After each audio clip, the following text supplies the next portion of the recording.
These are the AirPods from 2016, and these are the brand new AirPods with wireless charging case. Can you tell the difference?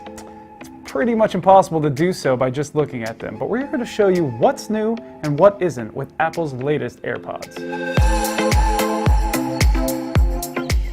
The cases look almost identical, but if you opt for the wireless charging case, which will raise the price from $159 to $199, you can see the LED has been moved from the inside to the front. This is so you can see the status of your AirPods when you set it on the wireless charging pad. Amber means it needs a charge, green means it's good to go. It should be noted though that the light goes away pretty quickly, so you can't just give it a visual glance. You need to pick it up and then check the status. Pull the AirPods out and you can see they're essentially exactly the same as they were before. Same golf tee design, same fit that doesn't go all the way in your ears, so if you love the old ones, you'll probably still love the new. Battery life is essentially exactly the same in the new AirPods as well, and that means 5 hours of playback time and as much as 24 hours in the case.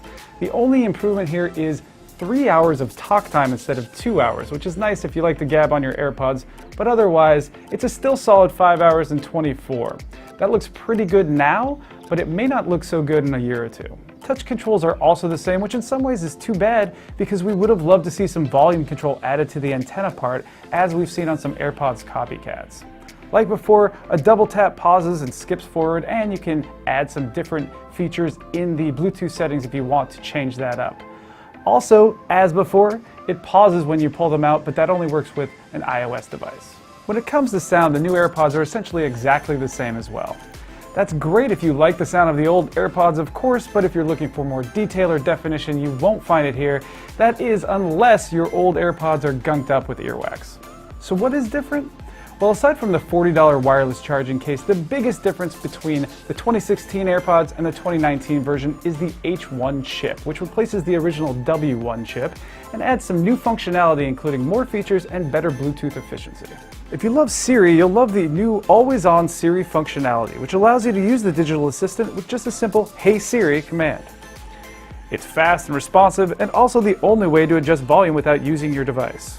Other minor upgrades include faster connection times for calling and between iOS devices, a bit less lag for gaming, and some improvements in distortion when it comes to making calls in windy environments. Now those are nice, but we would have given up most of them for things like waterproofing, a more secure fit for the gym, and improved battery life. Bottom line, features like Hey Siri, speedier connection, and wireless charging are nice additions, but this is a modest update overall. If you're a big Apple fan and you're looking to get into true wireless, this may be worth upgrading. But if you've already got some AirPods or you aren't that tied to the Apple ecosystem, you may want to look elsewhere.